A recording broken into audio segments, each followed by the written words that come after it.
Hi, my friends. Earlier this week, I did a photo dump on Instagram of some highlights of my summer. And while all of those moments were authentic and real, I also wanted to share some challenges I went through this summer. And it's funny because doing that photo dump actually made me sit in gratitude and, like, oh, I did actually do some really cool things, but there were challenging moments. So I want to be authentic here. Also, I want to just kind of let you in behind the scenes of how I work through challenges as a life coach, as a peak performance coach, and help you with ways that you can do that for yourself. So this is going to be a little raw, unfiltered. We're just going to go on a little journey. And if you have questions, please let me know.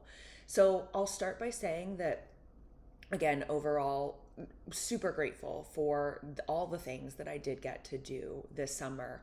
If you've followed me for a while, you may know that we had a HVAC issue and a water leak that started in early June in our house, and it is still ongoing. And we're kind of like over the hump. We're moving on to getting everything repaired now, but it was a reoccurring issue. We couldn't figure out what was wrong, and it made things challenging for a few reasons. If you ever heard me talk about stress before, we all have these stress thermometers, right? And the higher our stress level goes, the harder it is for us to have patience, for us to access our executive functioning, our problem solving, our creative thinking, all the things we need to do our jobs really well, to be the best version of ourselves, right? So the higher your stress level is, the harder it is to operate at a peak performance level. Now, we don't want zero stress. We want some stress. We know some stress is good. But I definitely felt moments where my stress level was getting too high. I had a pretty full summer schedule from a professional standpoint, and that was totally fine. But what happens is when we fill our schedules to, let's say, capacity or near capacity, and then something unexpected happens, it's like we overflow, right? Like if you have a pot of water and it's now overflowing because something unexpected dropped into it. And that's the thing, like we are always going to have unexpected challenges. And I also think as we grow and evolve in life, and I've been doing a lot of personal development work and spiritual work and professional development work over the past year or two, and even more intensely, I'd say since May, I've been really, really dialed in and taking some extra time. New challenges arise. We start to get tested, and I was like, whoo, I still have some work to do. Like, of course I do. We're always going to have more work to do.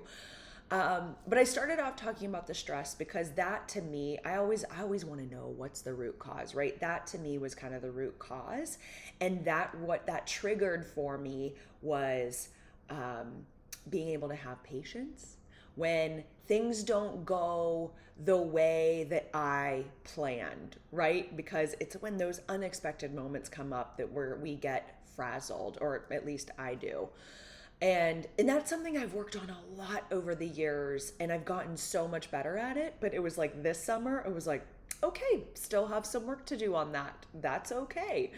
I also learned through this whole challenging time asking for help. There was a lot of things that I was just taking on and shouldering. And my boyfriend, he had a lot going on, and I was like, oh, I can't ask him. I have to do this. And I never communicated to him how much stress it was causing me. And that also created friction for us. So by me not asking for help and speaking up, that actually increased my stress levels. And that could have been avoided, right? Had I communicated better, had I asked for help, had I said, hey, I need a little bit of help in what's going on, or are you able to help me, right? If we see someone in our lives that has a lot going on, sometimes we don't want to burden them. And we can always ask. I actually do this with friends when we're having catch-ups. It's like, hey, do you have capacity for this right now? And it's such a great practice to get into, because then you kind of you kind of prep or ask the person, hey, do you have the bandwidth to help me through a challenge that I have right now, rather than just dumping it on them. So I love that practice. It's something I said I do a lot with friends, and it's just really, really powerful way to respect. And then, that person gets to decide, like, oh yeah, I can actually take it on, or no, I am a bit stressed right now. And you're like, okay, no problem, totally get it. Because I also wouldn't want to overwhelm my partner or my friend or whoever it is, and if they've got stuff going on. So, patience, right, when things don't go my way. And so for me, things I did in those moments to help was take a deep breath. Sometimes, and there was a couple of moments, probably 2 moments this summer where the frustration got, and the stress levels just totally boiled over, just because of everything that was going on. And literally it was so hot, which is a trigger for me as well. Like, our bedroom at one point, because we couldn't have our AC on, was like 95 degrees, and I was trying to install an air conditioner. Anyway, the patience thing was, sometimes, like, we just need time to let the frustration go. Like, the whole toxic positivity thing is like, everything's fine. It's like, no, everything's not fine, actually. I'm not a fan of toxic positivity. I do think there's a lot of times where we can, in the moment, shift into a better state. But sometimes if we cross our stress threshold, we need to acknowledge, for ourselves, for our bodies, for our organs, which are so amazing at helping us process stress. We need to acknowledge them and say, this is stressful, this is frustrating, that I am angry. Yes, that is a lot that you are going through. We have to give ourselves times to process and move through, so the emotions move through us and they don't get stuck in us. And then what I also did was some psychosomatic healing. So I actually put my hands on my liver. Liver carries frustration, anger, resentment. And I just said, and there's practices you can do for this. I'll be releasing a guided meditation you can go through on your own. You can just say, this is a lot. I see you. This is legitimate. Long, slow, deep breath. And you just breathe through it, and you give permission for your liver to release into balance, and you just be present with it. And it's such a powerful practice to just honor and acknowledge everything that you are going through, so that you can reset and that you can come back to homeostasis, let's say.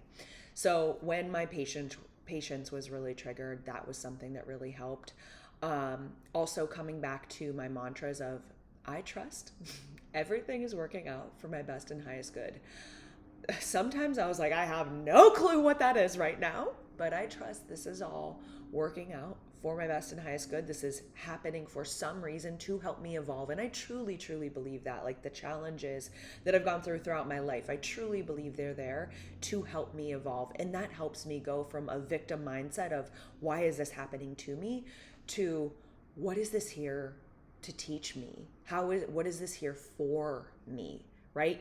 And owning that as a way to evolve and grow and take my power back from the situation, right? What can I control here? So that's kind of the opposite of toxic positivity, right? That's how we can process through, I almost said process, like I was Canadian, which I have a couple Canadian friends, which will probably love that I said that. But that's how we actually process through emotions and help reset and recalibrate, right? So when you notice that you're being triggered, pause, trust, ask for guidance, ask for your capacity to be expanded, whether it's God, the universe, whatever you believe in. Just say, like, please help me deal with this challenging situation and make a better choice. And what's also helpful is not when you're in the moment, because that can be hard when you're triggered and you're stressed, but once you take a step back and you're in reflection, saying, what would have been a better option in this moment? What would I have rather done? Because then you give your brain somewhere else to go. If your brain only knows me getting mad and frustrated and angry and triggered, that's where it's going to go. So you have to give it some other pathway to go down of, you know what, I'm going to take a deep breath. I'm going to walk away from this for a second. I do not have to solve this at this moment. I'm going to ask for help. I don't have to do this alone, right? So what would you rather do in that situation? What is the more healthy way to process that? So again, those were two and those are the patience, asking for help, trusting the process when I feel triggered. And then I also, just through some inner work and reflection, noticed I had some limiting beliefs around shame and worthiness. So I did balances for myself. That's psychosomatic reprogramming. Sorry, that's subconscious reprogramming, which is also psychosomatic, around shame and worthiness. So being able to release and let go and know that I am actually worthy to receive more. It was these limiting beliefs that I found that I was having around personal life, professional, even relationships, and being able to clear that in order to show up more fully, in order to receive more, and also to stop repeating the patterns. Another big lesson or insight I had was that I was taking a lot, I was doing a lot of work, a lot of inner work, a lot of personal development, and I was taking it really seriously, and I forgot to have fun. Which is it's something I've learned, and it was such a beautiful reminder of I just need to have more fun. And if anyone's followed Abraham Hicks and any of their work, they talk about getting general, right? Like sometimes we are working on something and we're just so hyper focused. We are almost fighting an uphill battle against ourselves. And Abraham talks about if you have momentum swinging in one direction, if you have frustration momentum and it is a freight train rolling down the track, it is really hard to make a 180 on that. So step away. Shift your momentum, get general. What can I be grateful for? How can I just have fun? How can I just take myself out of this and shift my focus, shift my momentum? And so that when I can come back to it, I can actually come back to it from a place of peace and ease and trust, not frustration, right? Because, and one of my teachers says this, and I just love this, anything we do from a place of frustration or anger or fear is not going to turn out well.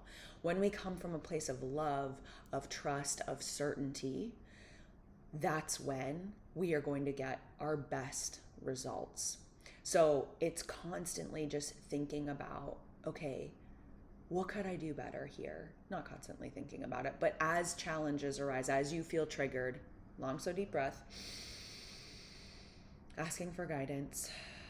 What would I rather do in this moment? One other thing I forgot to say around patience and stress levels I feel called to share right now was I just knew I need a minute for this frustration to go down. So I was I cannot be talking to anyone. I just need time, and then I'm going to let the committee of sleep handle this. And thank God for the committee of sleep, right? Sometimes that's what we need, is we just need to get rest.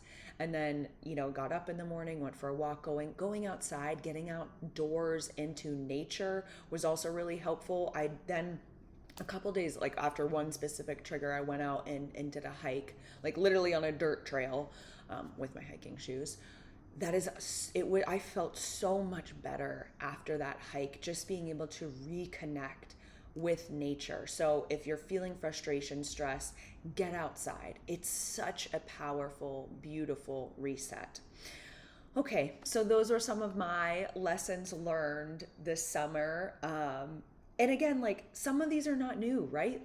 But as we grow and evolve and we get more bigger challenges coming to us, this is what happens. We are tested so that we can expand, to be able to receive more, to do more, to share more, to give more. So it's not a bad thing, right?